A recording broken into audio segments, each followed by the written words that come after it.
আমার ছেলে কাজও করে না, কামও করে না, খালি সারাক্ষণ ফোন টিপে।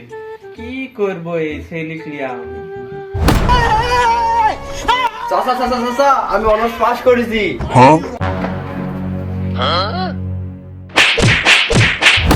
এই রিভাব দে বেকআপ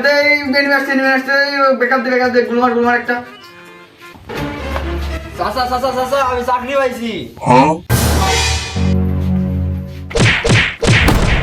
জান সোনা ময়না পাখি, আজকে আবহাওয়া অনুকূলে আছে, জানালার দক্ষিণ পার খোলা রাখো, আসতে আসি সাজের বেলায়।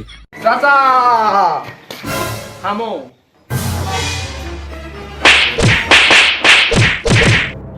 চাচা, আসল কথা শুনেন, আপনার ছেলে অনার্স পাস করেছে।